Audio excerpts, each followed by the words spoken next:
It's Tuesday the 15th of May. Here are the headlines. Godsill house fire claims the life of one man and puts a second in hospital.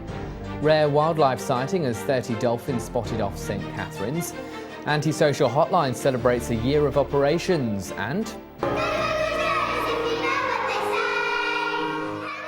Singing to Win, Sandown School Choir competes for national TV appearance.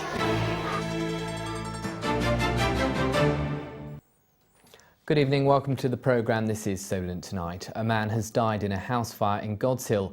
Fire crews attended the scene and called in the police at around 9:25 this morning. Police say a man was found deceased in the kitchen of the property and another man was taken to St Mary's Hospital suffering the effects of smoke inhalation. Newport CID and the Isle of Wight Fire Service are investigating the cause of the blaze, although it's not being treated as suspicious. Police have not yet released details of the exact location as next of kin have yet to be informed.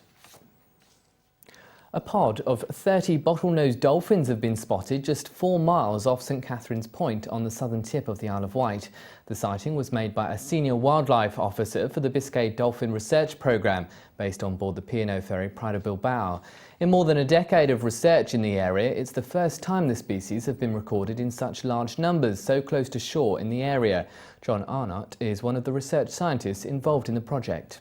Bottlenose dolphins are actually coastal species, although we often see them well out into the open ocean as well. But we very seldom see bottlenose dolphins, or indeed any others of the whales, dolphins and porpoises, in the mid-channel area or the eastern channel area. We do come across them in the western channel, but to find them this far up the channel, in fact just off the coast of the Isle of Wight, just off St Catherine's Point, it's actually quite an unusual sighting, and certainly in the numbers. The significance of this event really was the numbers that were seen in one go.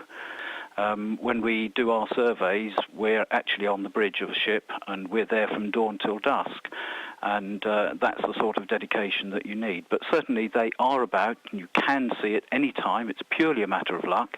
You can see at any time any of these sort of commoner species that come in close to our shores. The non-emergency number 101, set up to deal with antisocial behaviour and street-related issues on the island, celebrated its first birthday today.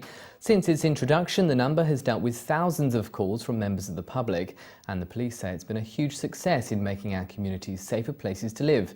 Here's Solent Tonight's Michael Coombs. 101. From May 2006... There may be no birthday candles in sight, but today 101 is celebrating its first birthday. The island, along with Hampshire, was the first area in the country to receive the non-emergency number. Yes, there's been an abandoned vehicle in our street, and I'd really like... The number of people calling 101 has more than doubled since 3 months ago, and on average 455 people on the island are now dialing the number every month. Those behind the idea say it's been a huge success. Well, we've got 96% satisfaction on the service. 96% of people would recommend the service to others. 97% would use the service again. 100% stated that the advisor was polite and courteous, and 91% satisfied or very satisfied with the service. The number was set up so people can report low-level crime and nuisance behaviour to the police, freeing up 999 for genuine life-threatening emergencies. Over the year, the service has dealt with a whole range of people's problems. Drunk and rowdy behaviour, people in groups causing trouble, broken street lighting, abandoned vehicles. These are all the sort of major antisocial behaviour ingredients. And of those, I think certainly on the Isle of Wight, noise nuisance comes fairly high up the list, as does abandoned vehicles and a very general heading, harassment. Police now say as the summer months approach, they expect to see a further increase in the number of people dialing 101. The service has been so successful that it's expected to be rolled out across the UK in the near future. Michael Coombs for Solent Tonight in Newport. An elderly woman has died on board a red funnel car ferry just moments after it left port yesterday afternoon.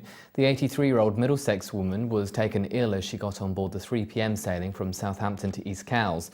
The ship's commander had to turn the boat around and head back into port as emergency services rushed on board. Dozens of other passengers were delayed by questioning from the police, although officers said there are no suspicious circumstances. A spokesperson from Red Funnel said it's thought the pensioner died from a heart attack. Frontline police officers across the UK are calling for an end to what they describe a target-driven culture. The Police Federation of England and Wales says that to meet Home Office targets, a catalogue of ludicrous arrests have been made, such as arresting a child for throwing a slice of cucumber. The performance of the Hampshire and Isle of Wight police forces compared to similar forces across the country. Speaking to Solent TV last month, when the latest results were published, Detective Inspector Clive Merritt defended targets as a good way of focusing the police's work. And in most areas, we would appear in the top 1, 2, up to the top 5, I would have thought, in almost every single area. Again, the one area that we fail is in respect to violence. But we know that a lot of that has been self-generated because of our use of PNDs, which has actually increases violence. Public disorder notices for the instant fines as such.